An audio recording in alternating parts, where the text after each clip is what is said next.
last 9, 10 months, I've been with Steve Bannon, editor, all things transhumanism at the War Room.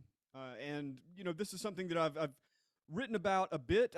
My first writings on this were, back in 2011, 2012. Very kind of tongue-in-cheek and sardonic at that point, because, at that point, the worst thing you had to worry about was smartphone addiction and Google tracking your every move. Now I think things have ramped up quite a bit, especially in the wake of the pandemic. And, transhumanism to me at this point as a philosophy is no longer this sort of freak show off to the side, but is rapidly becoming a sort of societal norm. And I wouldn't necessarily say that it's the fault, by and large, of the core transhumanists. I oftentimes conceive of them as being sort of like the desert fathers, and big tech, and the alphabet agencies and their counterparts in China and across Asia. They are more like the established church, and so all of the ideas generated out of this, kind of core transhumanist intellectual movement are rapidly being adopted either in parallel to those ideas or as a direct, from direct inspiration from those ideas. You see both. But transhumanism to me is a kind of a shorthand for the personal effects of technocracy.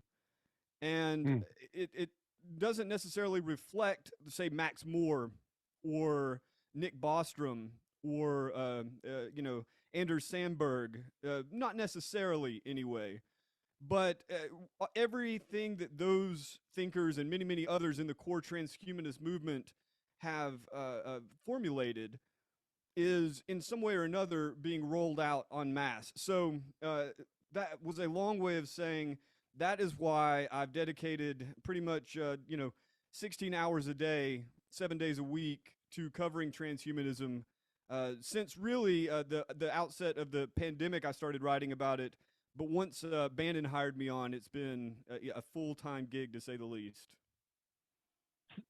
It feels like, just from that answer, at the core of you, you're a philosopher, you're a thinker. You want to grapple with prevailing thoughts of the transhumanist. You got a beat on that, and you want to go to war with the philosophy of transhumanism.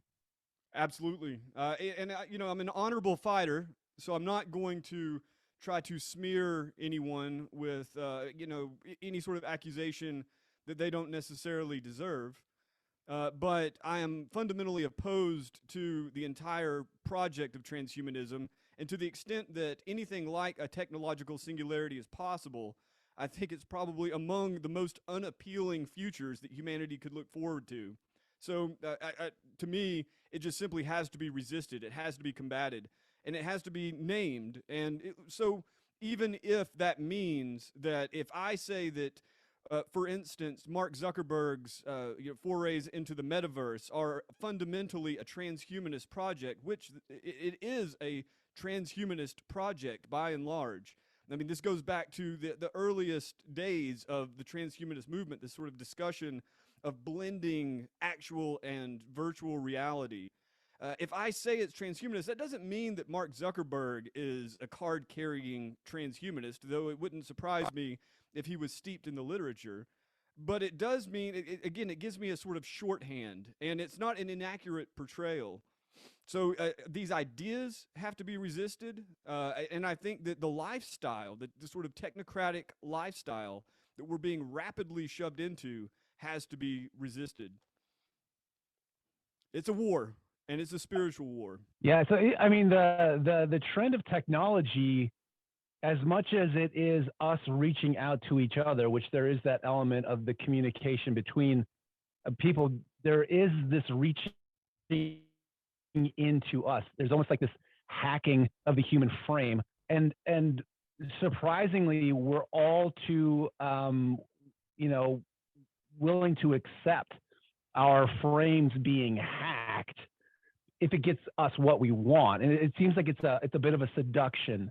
Do you see, how do you see what are the fundamental forces that drive? I think we're aware of maybe the kind of the high level desire for control, even world global control, but there does seem to be something in the individual that doesn't mind Mark Zuckerberg hacking into their deepest, darkest fantasies. And it's just, do you have thoughts on the fundamental forces that are pushing history in this direction?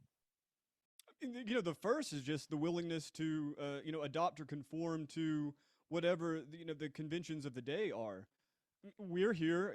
Every time I do something like this, every time I go on the War Room, every time I look at my phone, the irony doesn't, I don't miss the irony that, I'm literally, a kind of quasi-Luddite who is completely surrounded in technology. And, this technology is undoubtedly absorbing my personality. And it is a very, to me, it's always been a very kind of invasive feeling. I was never the kind of person who had a smartphone. I got a cell phone in 2006 for the first time because I had to for work because of the social convention. I eventually had to get a smartphone again for work because of the convention. And, for the last 3 years, 2.5 years, I've used nothing but a flip phone until, of course, being hired at the War Room. And once again, I'm back to the smartphone. I think the social convention is probably the strongest driving force. People are typically mimicking animals. It's how we learn, and it's also how we gauge ourselves according to our societies. So if everyone else is doing it, more than likely any given individual in the society is going to do it too. And then on maybe a deeper level, even those who are aware of the dangers, I think that there's a level of narcissism, especially with social media, that they kind of want. They're surveillance state superstars, right? They want to be watched. It gets them off. So there's definitely that element too. It appeals to a narcissistic element. But then also among those who understand that if you have an Alexa in your home, either a human being is on the other end listening to you on occasion, but definitely the artificial intelligence systems that monitor and consume all of this data are they are absorbing your personality bit by bit and using it for machine learning purposes and also to kind of map the landscape.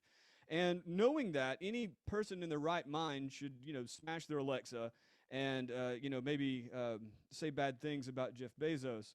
But instead, it's just very, very convenient, right? And so the three things I see really are conformity, narcissism, and convenience. Those things converge on what we now have as really a corporate universal surveillance state that is constant. It's all pervasive, and it's only getting worse as the really at this point the days go on, not just the years.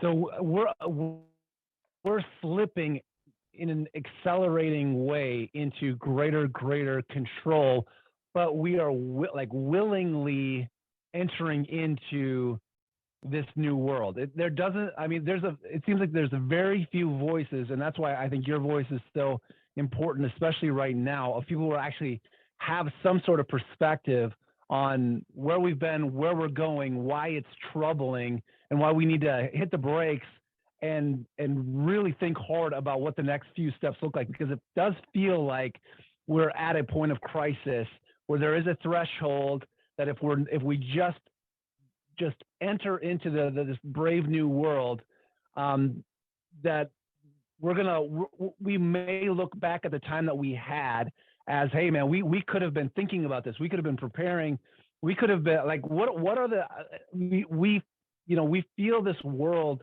slipping into this future that neither you nor I want, but yet our voices are so rare. It feels like. What's your take on the general perception in the world right now about what's kind of driving your concerns?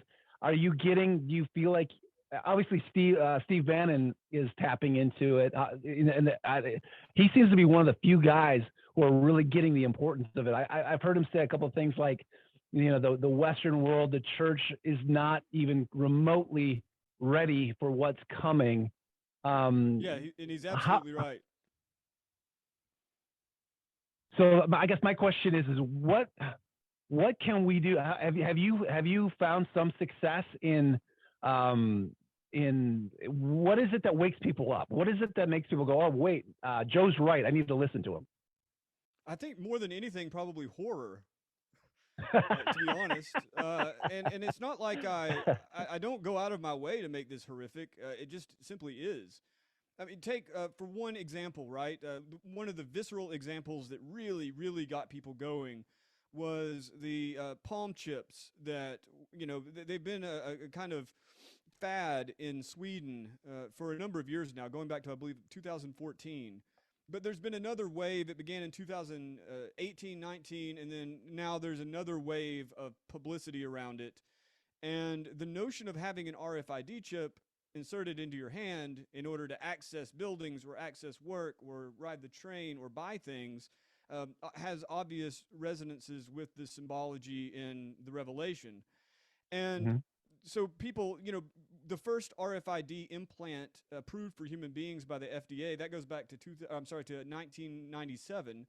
And during that time, in the lead up to the year 2000, there was a huge, you had the premillennial tension, right? There's a huge sort of, paranoid wave among evangelicals, primarily, that believed that we would all be chipped. And that didn't exactly pan out, although we, by and large have smartphones in our hands that serve the same purpose. Right. That motif of an RFID chip implanted in your hand, and according to Dangerous Things, some 50 to 100,000 people around the world have them, is I think sufficiently terrifying that most people, most normal people, will be like, no, I want nothing to do with that, right? The problem is that I personally don't see a day in the near future anyway where everyone is forced to get a chip in their hand, mainly because I don't Mm-hmm. think it's necessary. So you have also that corporation Clear, the biometric security company that is in charge of ferrying people through TSA checkpoints, right? And Mm-hmm. Clear uses biometric information in order to give access to transportation. They use an iris scan and a fingerprint in order to identify you. And that anyone would find this normal or acceptable is just beyond me, but they do. I mean, it's convenient, right? It's easy, and it's more Mm-hmm. and more becoming a social norm. Well, Clear in the aftermath, they formed as a different company, but the same company really. They formed in the aftermath of 9/11, and so this terror of a terrorist attack was what Mm-hmm. drove the justification to ever submit to anything like this, right? Well, fast forward to 2020, and in the aftermath of the Great Germ Panic of 2020, you had Clear now moving out into QR code based Vax ports. And the woman who the CEO of Clear, Karen Seidman Becker, has openly stated that she wants to see Clear implemented, a biometric system implemented across society for security, so that everything from concerts to restaurants to even perhaps grocery stores, certainly your private property, all of that would be accessed by way of a palm print or a fingerprint or an iris scan or some combination of them. And she openly says that this opportunity comes in the aftermath of the Great Germ Panic, right, of the coronavirus. And so you don't need a chip in the hand. All you need is people to submit to something like that.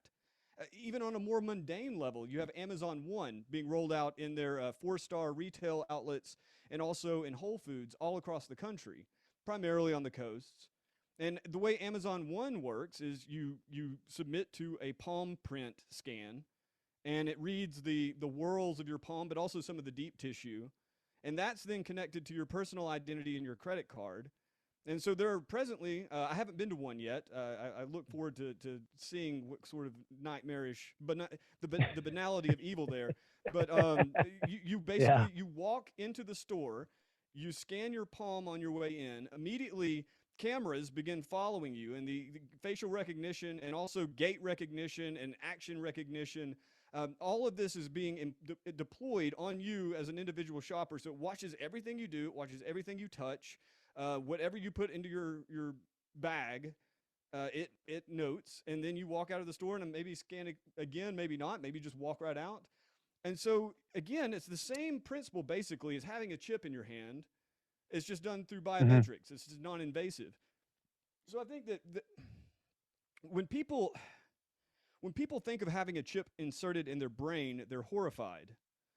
But because I mean, this thing is going to read your thoughts, and the Elon Musk sort of narrative, the idea of a commercial invasive brain computer interface is driven by this idea you will be able to control the machines. It puts you in control, right? But it's Right. also obviously reading your deepest thoughts. And Yeah. people are naturally horrified by the idea.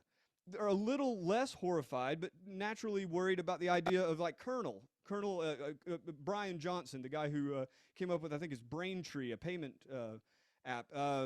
Brian Johnson has developed a sleek helmet. It's like $30,000, $40,000, maybe more, and it reads your neurological activity so that you can then sort of modulate your thoughts, and it helps you meditate, helps you exercise, helps you do all these things. It's really great for you, right? And he hopes to have this be inexpensive enough that every American household could have one by 2030, right? Now, most people don't want to submit to a brain cap scan either, but it's a little less terrifying, a little more palatable, and can be much more easily normalized, and I think will be, already is. But even worse than that, right? Speaking of banality, really, if most of your personal communications go through your smartphone, if most of your deepest thoughts are going into emails or personal journals that are connected online, it's it's certainly not unthinkable. In fact, you can pretty much assume that someone on the other end, even if it's just simply an artificial intelligence system scraping all of this up, Hmm. someone on the other end is listening to it.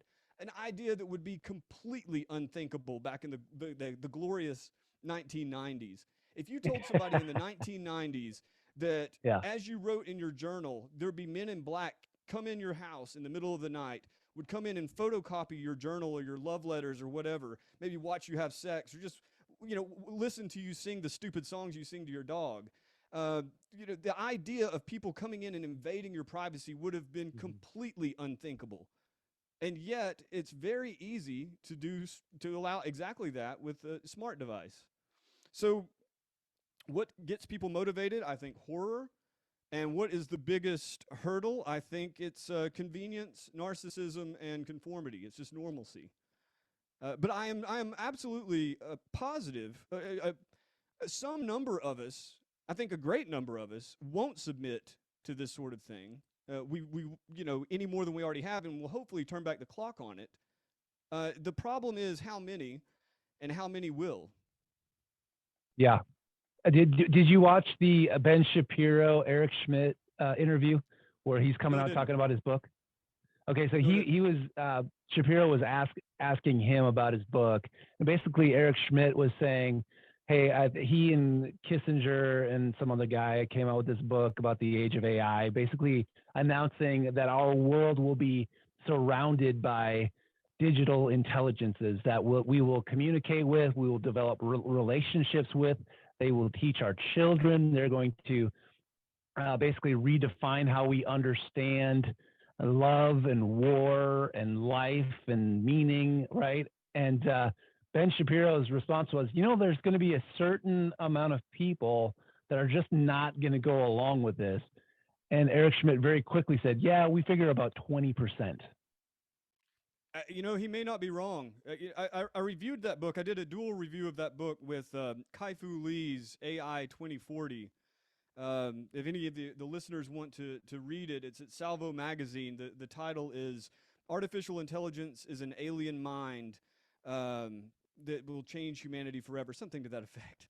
And Yeah, no, I saw it. It's amazing. Yeah. it's to me, I think Schmidt. I agree with his by and large with his view that we are in competition with the East, and that thank God he's at least honest enough to admit that. A lot of politicians aren't. And he also, I agree with his notion that to whatever extent we do adopt technologies, they should be imbued with Western values, ideas of freedom, ideas of personal, of human rights, things like this. What I really doubt, though, is that, in the same way, I always thought it strange that Google had the motto, don't be evil. That would be like having the motto, don't be a rapist or something like that. Why would you want to signal that, right? You got to remind Um, yourself when you get out of the bed. You got to be like, yeah, don't be a rapist. It's a good reminder. yeah. So, I didn't trust him then. I really don't now. So, my agreements aside, I think that he's either being disingenuous or very naive because, even in his pretty measured description of what artificial intelligence will do, you're talking about, in my view, a nightmarish scenario in which this sort of alien mind, this artificial intelligence, completely reshuffles the human race with all sorts of unpredictable consequences. And I imagine that, much like in the case of the rollout of the vaccine, there'll be by and large undesirable consequences. Uh, so I think that 20%, is that enough? One hopes. I would like to think it's more, but the thing is, the public, if you look at the response to the coronavirus, the authoritarian measures taken in response to the coronavirus, particularly in Australia, Austria, Germany, New Zealand, China, obviously, Singapore, obviously, South Korea. You look at this, and New York, you know, you look at this, and it gives you a taste of what these people will do with power, undeserved power. And there's a direct technological element to it. The initial rollout of contact tracing, in which you're now being openly monitored, your every connection in society, and your every movement and your every action. You had, for a very brief time, drones deployed to monitor people and bark orders at them if they weren't social distancing. You had, following all of this, you had the mass propaganda wave telling everyone that they need to get vaccinated with this 100% safe and effective vaccine. And even now that we know that it's definitely not 100% effective, and God knows how safe it is because you can't know in such a short period of time, you have, even in the face, like anyone who has any sense whatsoever knows that they were lying their faces off as far back as early 2020. They're lying their faces off in early 2021 with the rollout of the vaccine. They're lying their faces off now. Anyone with any sense should know that there is something profoundly wrong with these authoritarian pushes to get people on board with, technological experiments, basically. And yet you have some, who knows what the actual number is, but about at least 50% of the American population who is completely on board with it and are willing to persecute those who want to resist. So if you go forward, say another 10, 20, 30 years, maybe just 10, maybe just 5, and you have the normalization of something like the internal vaxport systems that are just used not just for, not for health and safety, it's just a convention. So to go to the library, you have to have a digital identity. To go to school, you have to have a digital identity. To go to work, you have to have a digital identity. If you don't have a digital identity, like the movie Idiocracy, right? You're unscannable, and therefore you're excluded from the community. I don't really think it's that outlandish to think that the same sort of conformist herd mentality that led to the insanely authoritarian response to the Great Germ Panic of 2020. I don't see any reason why you wouldn't have some number of Americans and people all over the world adopt anything, even a chip in the hand, right? One reason I say that this is a spiritual battle is because I think that the primary opposition to all of this isn't utilitarian. It's not a rational decision. I wouldn't say that my opposition, while I do rationalize my position, my opposition is not a rational opposition. It's an aesthetic one. It's a spiritual one. It's an idea that something sacred is being defiled, and that sacred thing being our embodied souls. And so, to me, whatever resistance will come out of this has to be a sort of spiritual resistance, because there's not a real rational reason not to submit to some digital superorganism and become more cooperative in order to compete with the East or compete with the aliens or just to compete with the guy next to you, whatever.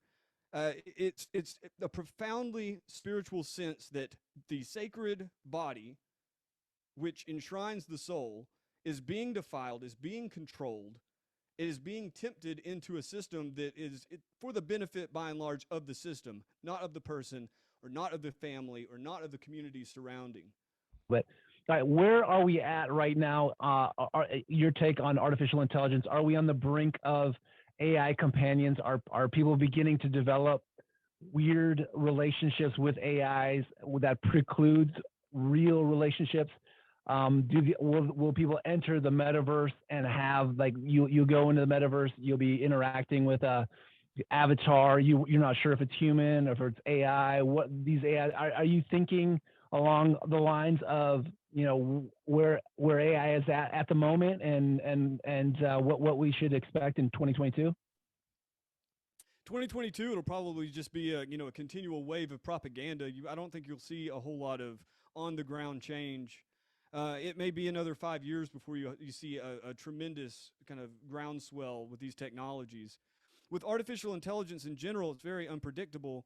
But you look at the rapid advance in the last 10 years, and especially in the last two, and one imagines that artificial intelligence itself, in its own specializations, will continue to advance at an ungodly rate. I mean, there was a fantastic study done by ML which, machine learning performance, and it's a consortium of engineers which gauged the advances of Google systems, Microsoft, and also Habana Labs and a couple of others. And what they found was that, unlike Moore's law, in which technologies double every 2 years, you have, or not, in which processing doubles every 2 years, to be more specific. With machine learning on a purely software level, they found anywhere from 6.8 to 11 times the improvement, right, over a 2 year span, meaning that at least right now we're seeing a huge burst in advance. And one of the most important, in my mind, is natural language processing, because that is how an AI will communicate with us by and large.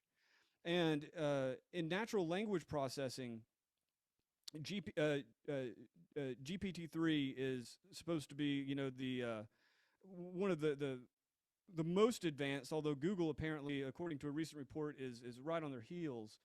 But OpenAI with Gopher, right? That's the name of the program. It's called Gopher. That the Google? Have you been tracking that? The Google one, yeah. It's called Gopher, yeah. Which is a weird animal that, it just that burrows and pops up through holes. You know what I mean? It's just weird. It struck me as weird too that they call it Gopher, and then Eric Schmidt is warning us about the relationships we're going to have with AIs, how they're going to change how we think about life and war and everything. I just wonder, it's like, okay, surely Eric Schmidt's in the basement of DeepMind, interacting with AIs.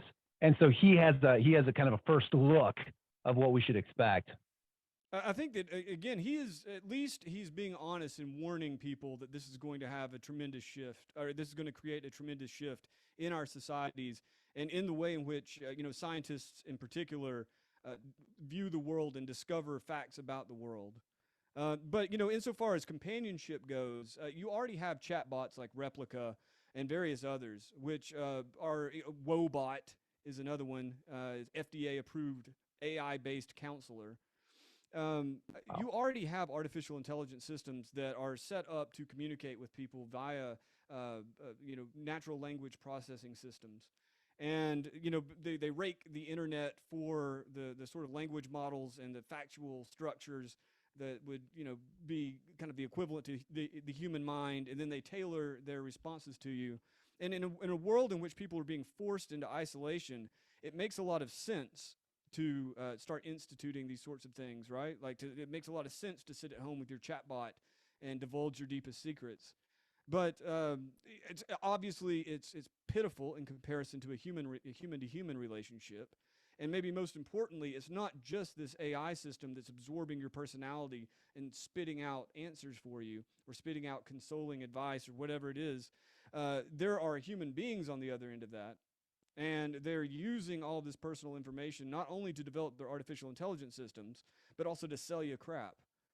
So it's fundamentally, like, to me, like, speaking of the violation of the sacred human form, to take, the most intimate of relationships, which is, a confidant and someone with real problems, with secrets, with, troubles, with, thoughts that are bothering them. To take that relationship and turn it into this artificial monstrosity, I don't know how these people sleep at night, but something tells me they sleep better than I do. Yeah, the trend towards isolation, like a technological isolation, where all of your interactions are no longer in reality, but are in the metaverse, are with AI companions. It's almost like the move to push each individual off into some isolated state, and then not just isolation, but then to kind of enter in the identity politics, where there's just a zillion shattered identities for people to kind of just to get them as far away as possible from communion with other people, communion with God, their creator, and then get them away from their true identity as human beings created in the image of God. It just, yeah, like you said, it is insidious. I mean, if I were a more sensationalist person, I would call it satanic. Uh, and I'm not averse to the notion. It is very satanic. That isolation you're talking about, this was what really, the response to the great germ panic of 2020 is really what set me in motion, because especially after reading the Great Reset, but really before, I mean, going back to February when you first started seeing all of these so the first lockdowns, the mask mandates beginning to percolate up, and you just thought, well, we already knew then that older people were vulnerable, younger people weren't. Why are you crushing the lives of younger people? But it was really made sensible, I think, by Klaus Schwab in the Great Reset. Not necessarily the motivation behind the lockdowns, but certainly the response, or like the kind of the overarching structure that was put in place over these lockdowns, which was primarily a technocratic regime. And he made that explicit. He talks about how, because of the isolation, the forced isolation of the COVID response, that human beings are now being digitized. Their lives, their inner lives are being digitized. Their personal interactions are being digitized. Their professional lives, their commercial, the commerce, all of this is now being digitized on a scale that was never before possible. And again, he pitches this idea that this is an opportunity, a great opportunity to implement everything that was before resisted by people, or just simply people weren't interested. Now he doesn't say it this way, but certainly from my perspective, I read it this way. Now we can shove this down their throats. And that's exactly what has happened. And it's no accident. I mean, the metaverse is an old idea. It goes back to the 90s. Like, the term goes back to the 90s. The ideas go back to, Hans Moravec and other early transhumanist thinkers, right? But the rollout of the metaverse in 2021 is very appropriate, because you have all of these people, particularly children, who are completely isolated by force and now by convention because of the germophobia resulting from the great germ panic of 2020. And this notion that, I mean, you look at kids these days, look at the degree to which they are absorbed in video games. Speaking of artificial personalities and artificial relationships, it's absolutely horrifying the extent to which the early life stages of children are being hijacked by these sort of digital fantasies, and all of the energy that would be put into the real struggles out in the real world is now being funneled into this digital realm.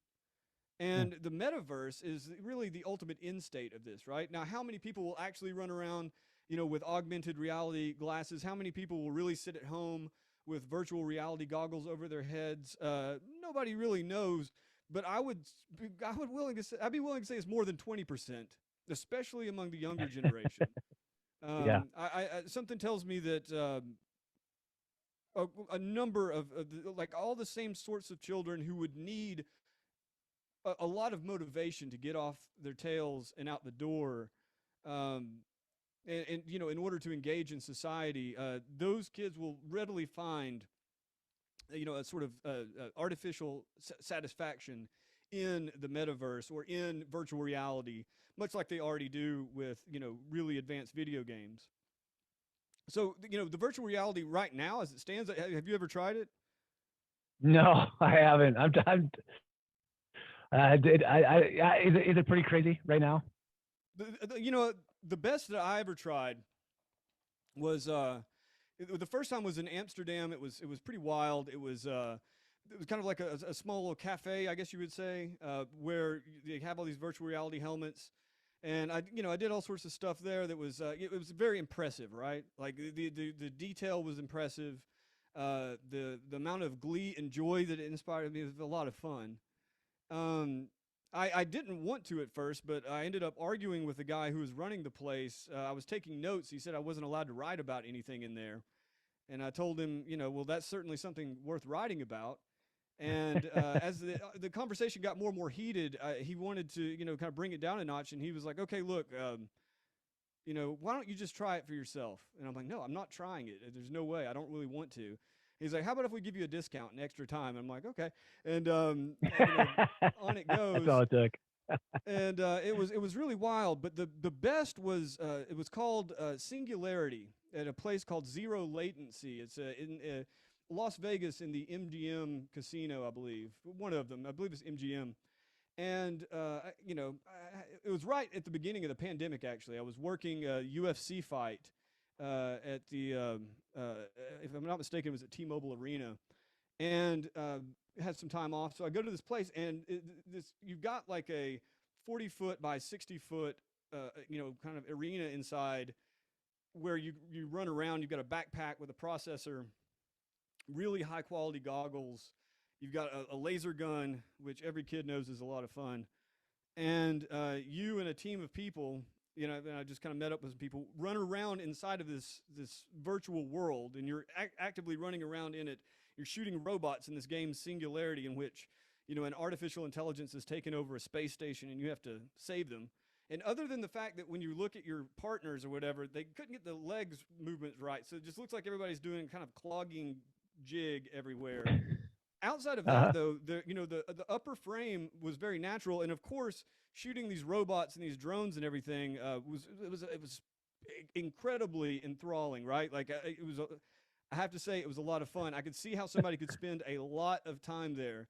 And when it was all over with, though, and I'm up in my hotel room, and I'm like watching, you know, the hotel we were staying at, New York, New York, which is, you know, basically just like the Luxor Pyramid and you know, the Excalibur Castle. It's like, you know, New York, New York is basically taking the greatest city in America and turning it into this cheesy simulacra, which is Vegas in general. And I'm watching these people on the roller coasters, and the roller coaster has VR helmets at this point, right? And I'm just sitting there having a glass of wine, and I'm thinking, I'm like, dude, what what more appropriate symbolic end for human aspiration than to, you know, find yourself killing robots in virtual reality while a technological superstructure is rapidly being, you know, placed over you. And that was back in Some March irony of there. 2020, and since then it's only gotten worse, obviously, and I anticipate that it will only get worse in the coming years. Well, you know what? That's a real hopeful note. I guess we can, you know, before we end, Joe Allen, what do you do? What are you calling people to?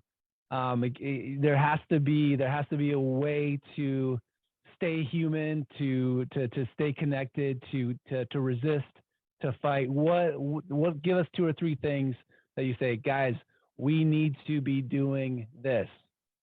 Number one, I mean, on an individual level, if you don't work for the war room, you don't have to be on your smartphone or on the computer all the time. Don't.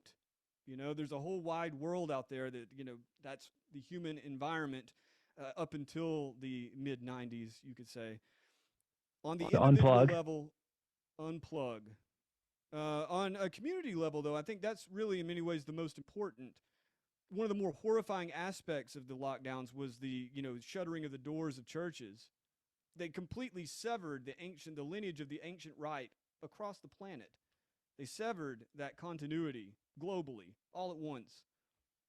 Very, very troubling. So I think that the continued cultivation of communities, whether they be civic organizations, whether they just be friend groups, or I really do think most importantly spiritual communities, that has to be maintained, and you can't allow, which you see all over the place in churches and various temples, you can't allow the invasion of these sort of technological devices, in my view.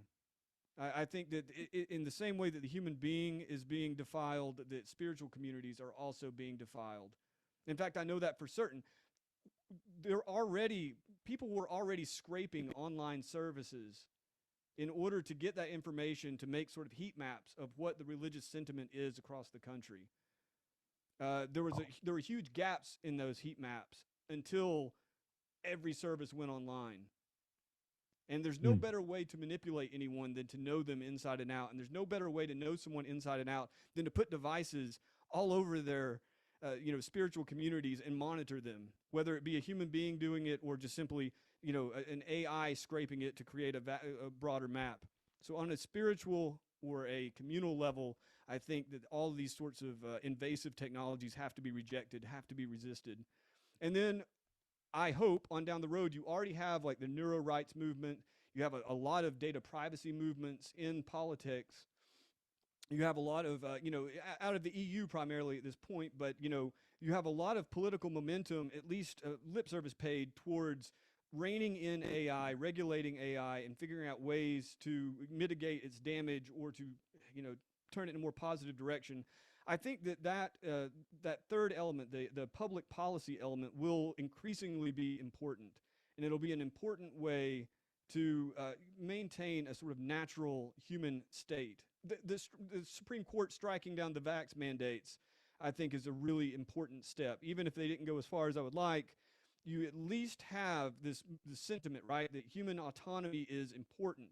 And the more people connect the dots that technological invasion is a fundamental assault on human autonomy, and that the temptation to think that, oh, well, because I have this convenience at my disposal, I am now empowered, it's a delusion, it's a fantasy.